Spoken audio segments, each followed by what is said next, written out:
राजा का घमंड और फकीर का सवाल। राजा विक्रम सिंह का नाम पूरे राज्य में सम्मान और भय के साथ लिया जाता था। वह अपनी शक्ति और वैभव के लिए प्रसिद्ध था। उसकी राजधानी में ऊंची ऊंची इमारतें, सोने से जड़े मंदिर और शानदार महल थे, जहां हर तरफ उसकी संपत्ति और शान का प्रदर्शन होता था।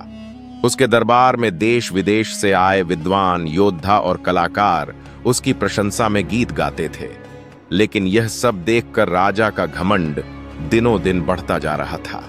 उसे लगता था कि वह अजेय है, अमर है और संसार में उससे अधिक बुद्धिमान और शक्तिशाली कोई नहीं। राजा की आदत थी कि वह हर दिन सुबह अपने महल की सबसे ऊंची बालकनी में खड़ा होकर अपने राज्य को निहारता और गर्व से कहता, यह सब मेरा है, मेरे पराक्रम और बुद्धि का परिणाम है, कोई मुझसे श्रेष्ठ नहीं। फिर वह दरबार में आता, जहां उसके चाटुकार दरबारी उसकी महानता के गीत गाते। कोई उसकी वीरता की तारीफ करता तो कोई उसकी बुद्धिमत्ता की। हर कोई उसकी हां में हां मिलाता, जिससे राजा और भी अहंकारी होता जा रहा था। एक दिन जब राजा अपने सिंहासन पर बैठा था, तभी दरबार में एक साधारण वेशभूषा में एक वृद्ध फकीर आया। उसके कपड़े साधारण लेकिन स्वच्छ थे।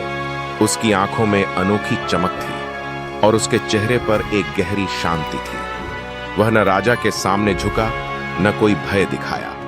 उसने सीधा राजा की आंखों में आंखें डालकर कहा, महाराज, मैं आपसे एक प्रश्न पूछने आया हूं। राजा को यह अजीब लगा। आमतौर पर लोग उससे सवाल पूछने से डरते थे, लेकिन इस फकीर के चेहरे पर कोई भय नहीं था। उसने ठहाका लगाते हुए कहा, पूछो, देखता हूं कि तुम कौन सा प्रश्न लाए हो। फकीर मुस्कुराया और बोला, महाराज, यदि एक दिन आपको सब कुछ छोड़कर इस संसार से जाना पड़े तो आप अपने साथ क्या ले जा पाएंगे? राजा विक्रम सिंह ने यह सुनकर एक जोरदार ठहाका लगाया। उसके दरबारी भी उसकी हंसी में शामिल हो गए। यह प्रश्न राजा के लिए कोई मायने नहीं रखता था। उसने गर्व से उत्तर दिया, मैं अपने पराक्रम, अपनी प्रसिद्धि और अपनी कीर्ति को अपने साथ ले जाऊंगा। लोग मुझे सदियों तक याद रखेंगे। यही मेरी सबसे बड़ी संपत्ति है। फकीर ने सिर हिलाया और हल्की मुस्कान के साथ बोला, महाराज, जब आप इस दुनिया से जाएंगे तो क्या आपकी प्रसिद्धि आपके साथ जाएगी? क्या यह राजमहल, यह सिंहासन, यह स्वर्ण आभूषण आपके साथ आएंगे? राजा ने थोड़ी गंभीरता से कहा, नहीं, लेकिन लोग मुझे याद करेंगे, मेरी उपलब्धियों को सराहेंगे। यही मेरी अमरता है। फकीर हंस पड़ा। यह हंसी किसी का अपमान करने के लिए नहीं थी, बल्कि उसमें गहरी करुणा थी।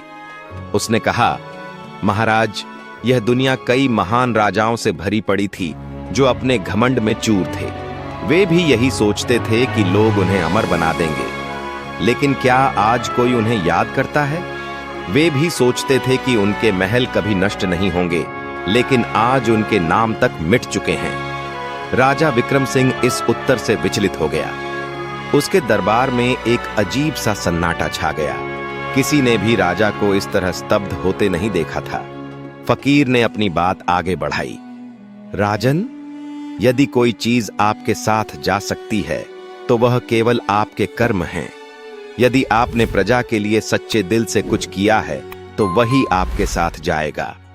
लेकिन यदि आपने केवल अपने वैभव, शक्ति और घमंड में जीवन बिताया है तो आप भी उन्हीं राजाओं की तरह गुमनाम हो जाएंगे जिनका नाम आज कोई नहीं लेता। राजा का मन विचलित होने लगा। उसे याद आया कि उसके राज्य में कई गरीब लोग थे जिनकी वह कभी सुध नहीं लेता। उसने यह भी सोचा कि उसकी प्रसिद्धि केवल उसके भय पर आधारित थी, न कि उसके प्रेम पर। उस दिन के बाद से राजा ने अपने व्यवहार में बदलाव लाना शुरू किया। उसने अपनी प्रजा के लिए अस्पताल और अनाथालय बनवाए। उसने उन किसानों की मदद की जो सूखे और अकाल से जूझ रहे थे।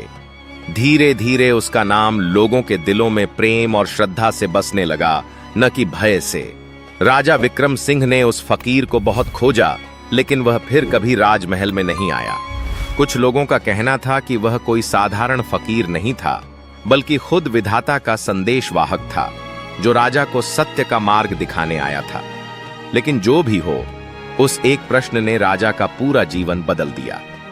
अब वह अपने महल की बालकनी से राज्य को देखकर यह नहीं कहता था, यह सब मेरा है, बल्कि कहता था, यह सब मेरे लोगों का है और मैं केवल एक सेवक हूं। शिक्षा। इस कहानी से हमें यह सीख मिलती है कि घमंड से भरी हुई आत्मा खाली हाथ जाती है, लेकिन जिसने सच्चे दिल से सेवा की हो, वही असली खजाना लेकर जाता है।